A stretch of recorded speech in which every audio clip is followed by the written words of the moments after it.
तो इसलिए मैं बधाई देता हूं देश की जनता को कि वो आप समझ गए कि इनके पास लोगों के देने के लिए कुछ नहीं है, तो वो अब सुन। इसमें मीडिया को भी खड़ा होना है। मीडिया तो बेचारे हमारे साथ, लेकिन क्या करें, ईडी इनके साथ नहीं है, इनकम टैक्स इनके साथ नहीं है, सीबीआई इनके साथ नहीं है, वो तीनों इनके मालिकों की गर्दन दबाए हुए हैं।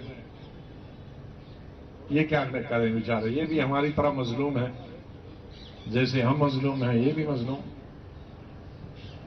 तो आज जो लड़ाई है वो खाली कश्मीर की लड़ाई नहीं है, कश्मीर की तो लड़ाई है, लेकिन ये उसका एक हिस्सा। लड़ाई इससे बड़ी लड़ाई है कि आज लोकतंत्र की लड़ाई है, जमहूरियत की लड़ाई है, डेमोक्रेसी की लड़ाई। और अगर डेमोक्रेसी होती तो ये नहीं होता कश्मीर। जब कश्मीर को मिलाने की बात हुई थी उस वक्त की अगर हिस्ट्री पूछे तो कितनी कंसल्टेशन हुई, कितनी चर्चा हुई।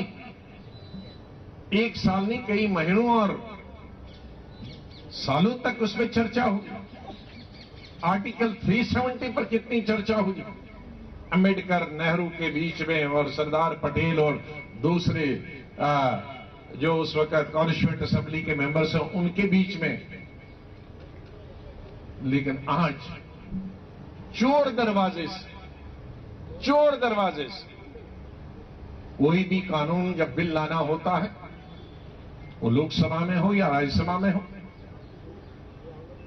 उस हफ्ते का जो भी बिजनेस होता है वो तमाम पार्टी के लीडर डिसाइड करते हैं, उसको कहते हैं बिजनेस एडवाइजरी कमेटी। और लोकसभा में स्पीकर की अध्यक्षता में वो होती है मीटिंग, और राज्यसभा में उपराष्ट्रपति की अध्यक्षता में होती है। और उसी में जो भी कानून लेना होता है उसका समय निर्धारित किया जाता है और सब कमेटी की अनुमति से वो का बिल लिया जाता है। और बिल जिस दिन चर्चा हो उससे 2 दिन पहले वो बिल सदन के पटल पे रखना होता है, चर्चा से 2 दिन पहले। और 2 दिन पहले में सैटरडे संडे नहीं है, वर्किंग डे 2 होने चाहिए। वो 2 दिन पहले इसलिए रहता है कि जिस दिन चर्चा हो तो कोई भी मेंबर उस दिन 2 दिन में पढ़ के, और जिस दिन चर्चा हो 11 बजे के बाद 10 बजे तक वो अपनी अमेंडमेंट दे सकता है कि ये इसमें ये ठीक नहीं है, ये ऐड करना चाहिए, ये पैरा निकालना चाहे वो। मैं अपनी राजनीतिक 40 साल के पार्लियामेंट के जीवन में ये कह सकता हूं, और अधिकतर में पार्लियामेंट्री अफेयर से मिनिस्टर रहा और अभी तो 6 साल से लीडर अपोजिशन देख रहा हूं। ये पहली दफा मैंने बिल देखा कि बिल एक चीज का था और दूसरा बिल पढ़ा गया। उस दिन कश्मीर के बारे में ही दूसरा बिल था माननीय गृह मंत्री का, वो 10% जो बैकवर्ड रिजर्वेशन थी वो बिल था। और जब हम कानून में लिख रहे हैं तो सुन रहे हैं कि दफा 370, 335 खत्म, यूटी जम्मू कश्मीर। तो हम सोच रहे हैं ये तो बिल तो 10% रिजर्वेशन का है, ये यूटी कहां।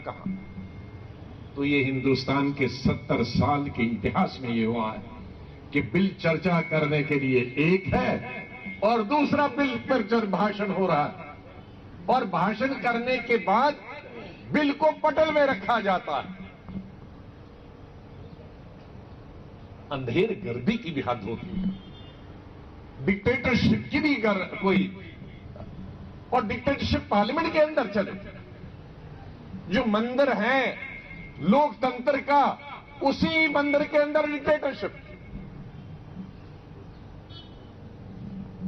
जब मंदिर के अंदर ही आप पाप करेंगे तो आपके पाप कभी माफ नहीं हो सकता। कोई मस्जिद के अंदर पाप करेगा तो उसके अंदर कभी माफ नहीं हो सकता, शायद बाहर माफ करे। बाहर कोई पाप करेगा तो मंदिर जाके कुछ तौबा करेगा तो शायद उसके पाप माफ हो सकते हैं।